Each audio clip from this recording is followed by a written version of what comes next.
Hello survivors, another video about Faction Assault, and it basically is some of the rewards have been released from the beta regions, and here's basically how the depot is going to look. It looks exactly the same as Survival Roads depot, normal supply depot, but how certain things working within this depot. It looks like you're going to be able to get pretty decent items in there. Look at the bottom right, we have got polishing kit there, and we also have, like I said before, 5-star items you needed to upgrade your 6-star characters, like the watch and the board down the bottom. Now on the left hand side we also have a trait trainer. I think that's tough trait trainer for 6 stars. I'm not 100% certain, but on the left hand side we have the requirements to actually get these characters, and basically in the top left you need a certain amount of these items to get the corresponding character, and then on the next one, the dumbbells, you need a certain amount of the dumbbells to get the corresponding character, and then to upgrade them you need special stuff, kind of like I said before, where like how SR Zeke needs the multi-tool knives to upgrade. So basically I think if you get extreme sales on the things like whatever the requirement multi-tool knife is, you should probably just get them whenever you can. And the same sort of deal on the top, unless you're going for a specific character. So we're going to go through some of the other screenshots. So the first character, this is John. It's the only 4-star in the depot, but it is a human shield. So you can get a depot human shield. He has actually got a pretty decent rush for someone who's going to be a human shield. I think that 40% HP means bonus HP, because it's the blue plus, which I think is bonus HP. This character gets also pain split. So while he will be shielding, he will give pain split to someone else, and they will take half the damage that he takes, which is pretty decent. He is a 4-star though, so he will be kind of destroyed. But he isn't that bad for a 4-star. New players coming into the game, he's going to be very useful for world map. He's going to be pretty useful for SR. I don't know what the full cost of these characters are going for, but we'll look into that in a minute. Next up we have another character, and these are all the phase bosses as well. John's one of the 4 phase bosses that you can get. So is the next character, which is Connor, and Connor is a 5-star. At the moment it seems like non-ascendable. Hold the line specialist skill, that's pretty decent. All teammates get focus for 3 turns, regain up to 50% of their max HP, and recover from attack and defense penalties. So he's just a healer. The hold the line's pretty nice though, so his defense and attack will go up 25% every time a teammate dies. His attack is pretty low, but his defense isn't too bad, and obviously that's going to raise by 25% each time. Next up we have David. Like I said before, these are all the bosses that we're going to come up against. He has Neutralize, which is one of my top picks on specialist skills. His rush is pretty decent, 45 AP and deal 300% damage, minus 60% attack, and impair for 1 turn to up to 3 enemies. So I think it's like a target 1 and then 2 random enemies from that attack, and they get pretty heavily debuffed in terms of impair and minus damage, so they're not going to do much the next turn. It doesn't look like he's descendable by the looks of things.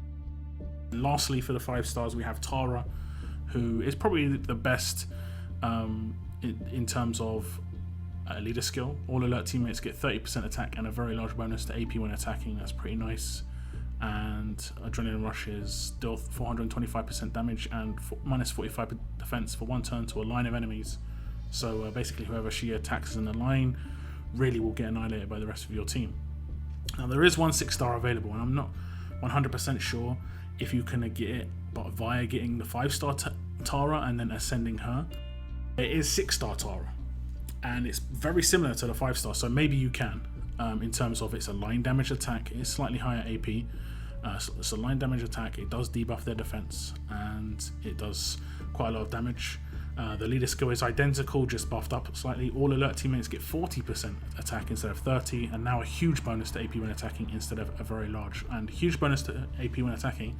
I believe this is the first range leader. It isn't full ranged, it's just alert teammates, but it's the first leader of any range type that gives a huge bonus to AP when attacking, which is very, very new, obviously. The next screenshots are just going to be how we get them and how much they cost. I think this is just basically how much it costs in beta though, so the prices will come down, will go up, sorry, or they'll fluctuate. We're not sure how easy it's going to be to get a hold of these guys. So here's how it is. You can get an unlimited amount of these characters. That little sign next to them in the circle is unlimited. So you could potentially get 5 Taras if you really wanted to go for that. And they're museum collections, as you can see. Now here's the pricing. I'm just going to skip through them all. This doesn't mean much at the moment because they could be, the prices could change. How much, like, what, this 5-star only needs 4, this 5-star needs 6, this 5-star needs 4 again. I mean, it's kind of strange. This 6-star needs 6, so it's not really in line, but we don't fully know everything yet. This is how the depot looks, and from what I understand, this is not a beta screenshot. This is a legit how much things are going to cost. I have seen a beta screenshot and everything just cost 1, and that's just to promote people just being able to easily buy stuff and test stuff and get characters and everything like that. But this looks like the pricing, and this doesn't really say much at the moment because we don't know how much of the the faction rewards we're going to get. So you probably hope you're going to be able to get a certain amount of stuff per run, especially as it takes days to complete, rather than like a survival road you can do on a daily basis and you can get like 10k, maybe 15k survival roads markers. So over 10 days you can get a 5-star. These take 3 to 4 days from the looks of things. So you'd probably expect to be able to buy a couple of items here, or I mean, some of these items are pretty cheap. Some people might say they don't want any of the characters and they're just going to buy all the extra stuff like the gear and the polishing kits and stuff. So I mean, I think this is pretty nice. This is just a nice little look into what's potentially going to come up in the depot and the characters. I'll skip to Tara again if I can select the right screenshot. Let's see if I get it right. Oh, that was pretty good. Anyway, so this is basically the premium character, I guess. This is the 6-star. She's okay. Her leader skill's quite nice, but it is only alert characters. She has one of the faster rushes, 66, so she will get a turn 3 rush on attack and on defense. So she's pretty nice. You can't say that she's not nice. Is she a game changer though? I don't think she's a game changer. Not the same way. Like, I did see a comment on the forums, and it was like 100% in line in terms of when Survival Road was released. Ezekiel and Jesus in Survival Road were really big game changers for free-to-play players, whereas this isn't going to be huge game changer for free-to-play, but it's going to be pretty decent. You're going to be able to get your hands directly on a 6-star. You don't have to ascend this 6-star, so that's the biggest bonus. So guys, tell me what you think. What you think the biggest thing about this depot is? Is it just being able to get gear quite easily? It does seem like they're quite cheap.